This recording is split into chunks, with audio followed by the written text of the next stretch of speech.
focus to another breaking update. Today is also the 45th day of the farmer agitation in the national capital borders, where yesterday was the 8th round of talks that happened on the 8th of January between the farmers and the centre that also remained inconclusive. Where a discussion which did not end the month-and-a-half-long stalemate that has been going on over the new farm laws. Now, amid the standoff, the UP Agriculture Minister Surya Pratap Shahi has also spoken to Republic over the impasse, assuring farmers over the farm laws and slamming the opposition for politicizing the issue.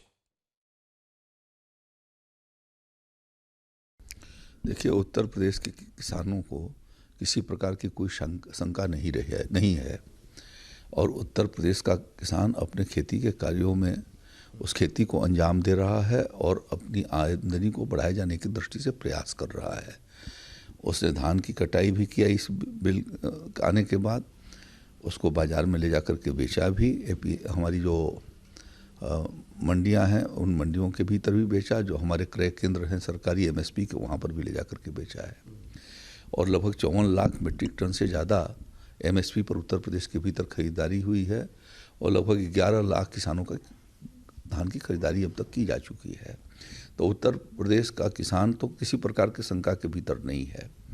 लेकिन यह जो आपने कहा कि 45 दिन से या 46 दिन से धरने पर हैं, तो सुभाषिनी अली जी कब से किस खेती किसानी कर रही हैं, या योगेंद्र यादव जी कब से किसानी खेती कर रहे हैं।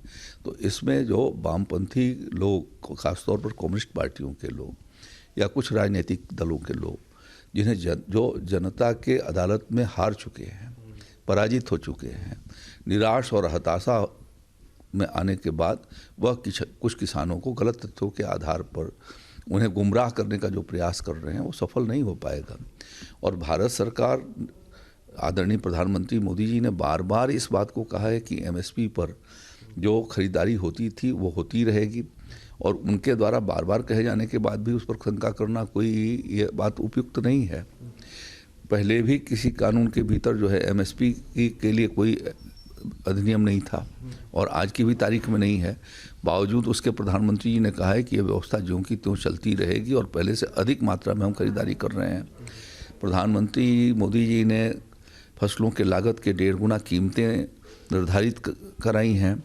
उस आप ध्यान में रखेंगे तो 2013-14 में धान की कीमत 1310 रुपये थी और आज उस धान की कीमत जो है वो 1868 रुपये है। तो ये तो कीमतें 1.5 गुना मोदी जी की सरकार आने के बाद हुई है। उस समय गेहूं की कीमत 1400 रुपये थी और जो गेहूं की फसल अभी लगाई गई है उनकी खरीदारी के लिए प्रधानमंत्री जी ने 1925 रुपये घोषित किए हैं। तो 6 साल के भीतर 550 रुपया से ऊपर दाम दिया गया होता तो हमारे देश का किसान आत्महत्या नहीं किया होता उस समय।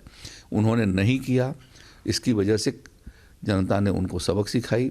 अब जनता के अदालत में हारने के बाद, वहाँ से परास्त होने के बाद, कुछ लोगों के द्वारा गुमराह करके एक समूह इस तरीके की कोशिश कर रहा है जिससे कि सरकार को बदनाम किया जा सके।